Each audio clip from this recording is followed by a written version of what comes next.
it's killing. That's murder. Sodomy, the homosexuals, or those adults who take advantage of the young. What about those gays? Sandusky. Remember Sandusky? Penn State? What do you mean? The homosexuals? Yeah. That's part of something. That's a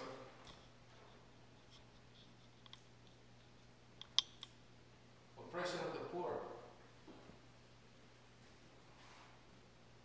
What's an example of oppression of the poor?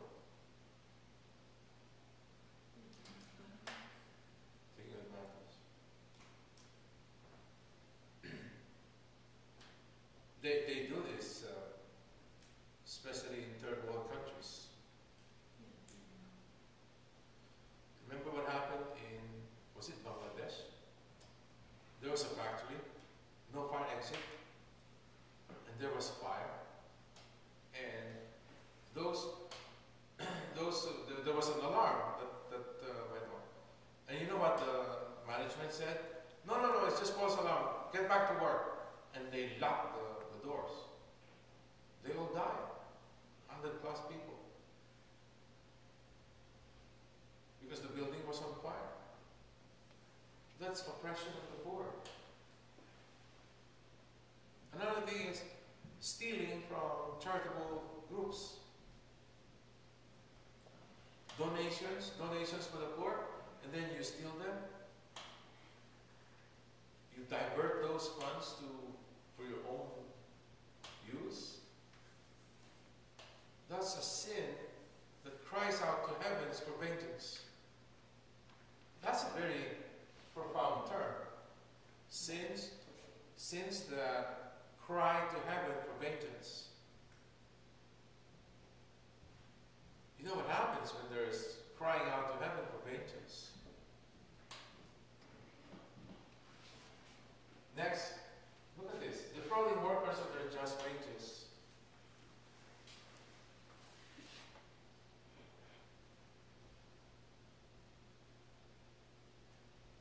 A sin that cries out to heaven for vengeance.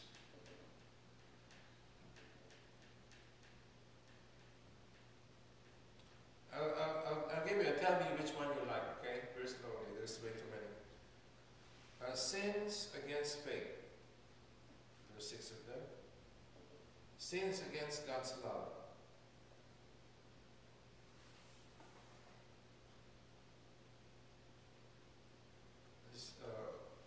What I intend to do is I'll probably turn this into a handout like this. I'll give it to you. But this one is so important that I have to give this.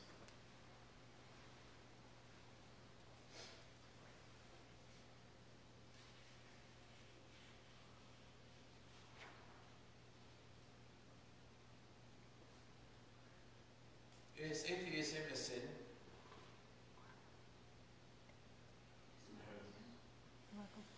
Atheism, is it a sin? One of the questions in our test was, what is the theological significance of atheism? What? When I read the question, theological significance of atheism. Stay tuned. I'll tell you my answer next time. Sins against the Lord's Day. Refusing, Sunday. Sins against chastity. By the way, everything I'm telling you is here. Mechanicus. Why am I giving you all these sins? Because we have to be ready. We have to be ready, so you know things to avoid and the practice to adopt.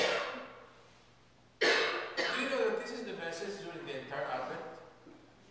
This for the entire Advent, not just this week. The next 3 weeks as well.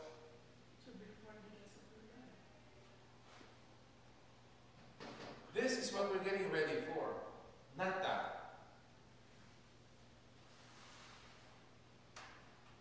The world is so busy preparing for this. How can you prepare for the first coming? It's done. 2,000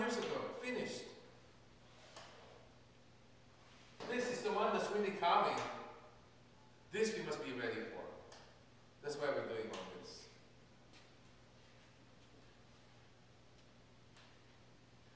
Sins against life. Do you know that it's a big sin to commit suicide? It's a big sin. It's also a big sin to drive recklessly on the road, putting people's lives in danger. Like when you are drunk.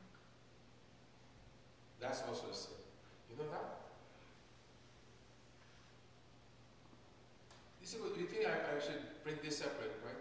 Bring this separate for next week, so I can give it to you as a handout. There's way too many, but for me, this is the most that we need to know about.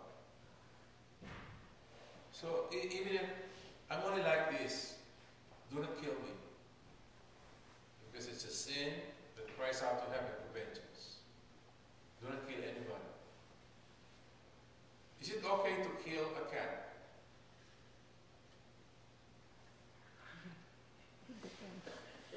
Yes.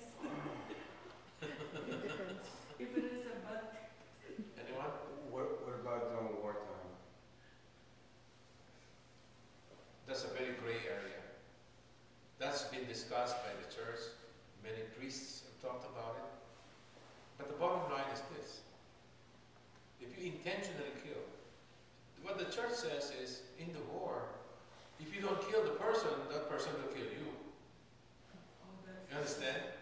So it's self-defense. So it's okay. The church says that. So I must say that. But if you see someone, you know what? I don't like your face. I think I should kill you. Definitely. A sin that cries out to heaven for vengeance. Back to the question. Is it sinful to kill a cat? The cat is always stealing your food.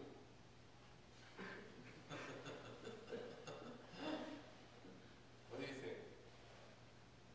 See, it's the first time I ask you this question. Yes. It's a sin. Yes. What do you think? Remember, it's not your cat. It's just someone who comes and then steal your food. If it's not yours, it's a sin. It's a sin to kill the cat because it's not yours. Any other answer? I think no. You don't think it's a sin? Okay. You don't know. I was so angry when I was driving and I saw a squirrel. Oh wait, there's a squirrel. I wouldn't kill it. I have killed a squirrel before, unintentionally. Because it crossed like that. It came back, then that boom. Squirrels are crazy. They do that. For whatever reason, they don't just move on. Wait for They you said to come in, they run. yeah, they come back. The answer is no, it's not a sin. That's, Why? Because cats have no souls. And no souls. Are they creations of God? Yes. Are they children of God? No. Maybe they are pets of God, but not. You understand? but the intention isn't that a sin? Now we talk about intention. If you kill a cat or a dog for hurting your neighbor, it's a sin. No, just for the fun. Just for fun. But whose cat or dog is it? You don't care whose it is, you just... There are people like that, they really just kill animals for no reason.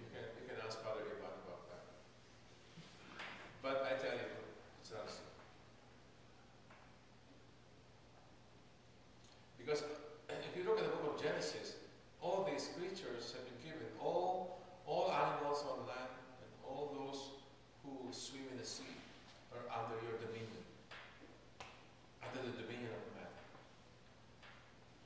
But again, as I said, if you want to get even, against somebody, your neighbor, you kill. Also, you love your dog, huh? So I'll kill your dog. That's a sin. Because you're trying to hurt the world. Yeah. Okay.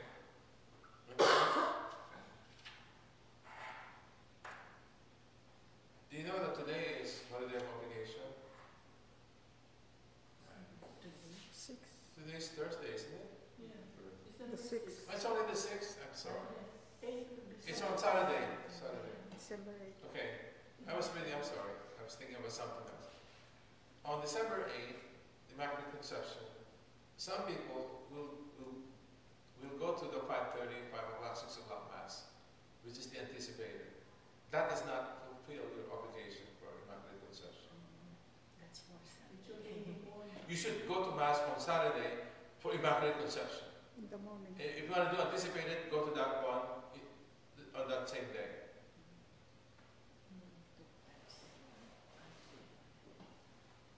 So don't forget. So if you want anticipated Mass on Saturday, you must go to Mass twice on Saturday.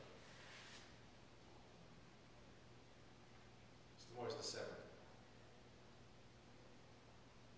Who's the baby on December 8th? Who? Who's the baby? Conception, yeah. That's a birthday. Who's the baby? Blessed Mother. A lot of people say Jesus. Tomorrow in my other class I will ask that same question. The baby in Immaculate Conception is not Jesus. It's the Blessed Mother. Some people think it's Jesus because Christmas is coming.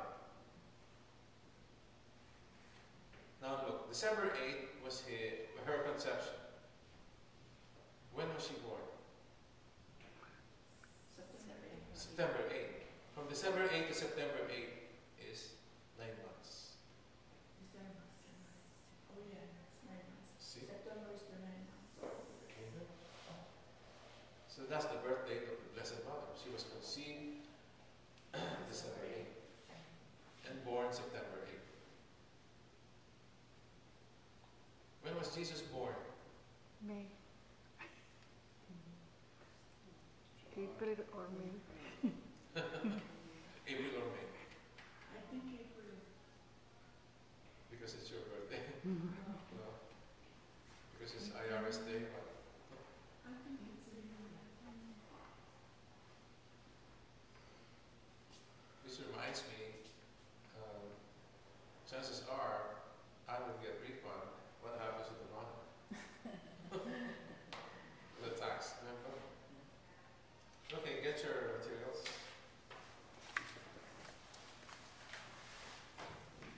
Remember, this is for the whole album. It's not just this week, it's for the whole album.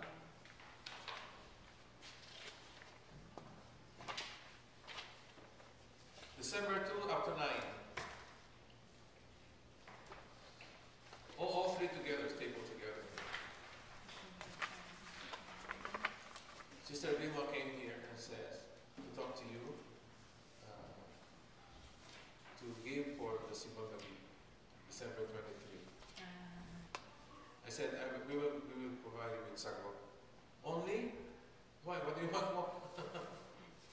She wanted more.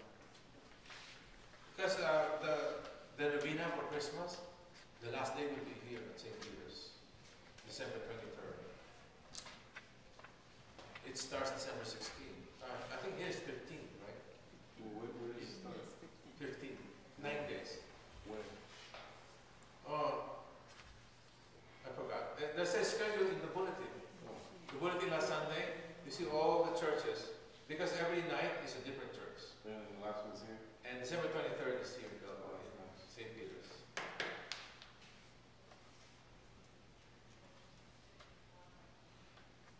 The world then and now.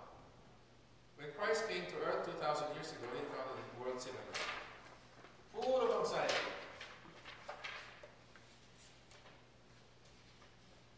underline, far from God and full of anxiety, or highlight. I nobody underlined already, so you don't have to underline, but you can highlight. Now, our world, I'm sorry, I forgot. Our world often lives as if Christ had never come on earth. Believe it or not, there are people like that. They live, the kind of life they live is as if Jesus never came. They're stapled together, that's why.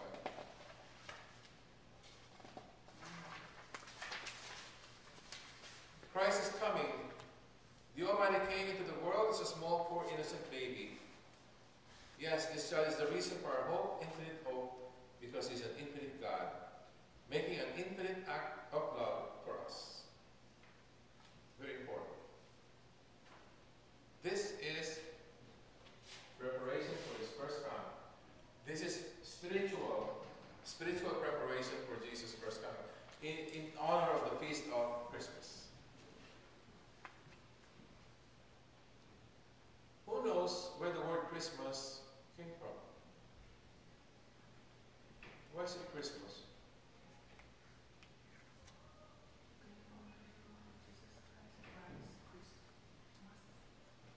So, what? Christmas? Christmas. Anybody knows? He gave us that once. She's right. The word Christmas actually came from, this is Christ Mass. This is the Mass of Jesus Christ. Well, but why Christ Mass?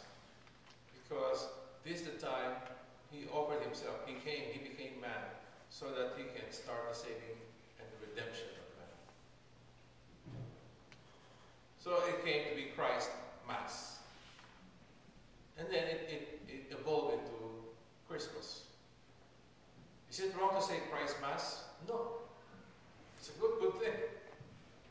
Is it good to put Xmas? Yeah, it's okay. There's no problem with Xmas. Some people take it wrongly though. A heart checkup. Advent is a time to wake up to Christ in our life. We need to prepare our hearts for His coming on Christmas morning so that He can be received by us with warmth and joy. Are we talking about first coming here or second coming? First. Well, Christ is the reason for the reason is first coming. But we need to prepare our hearts for His coming on Christmas morning so that He can be received that second coming. Our hearts are being prepared for His coming on Christmas morning. Is He coming on Christmas morning? He may, who knows? Nobody knows when He's coming.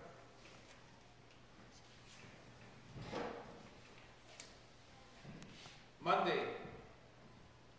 Lord, I'm not worthy to have You come under my roof, but only say the word, and my servant will be healed. What did Jesus say? No one, I say to you, in no one in Israel have I found such faith. So Jesus was admitting that the Jews didn't have this faith. You, who is a Gentile, a centurion, have this faith.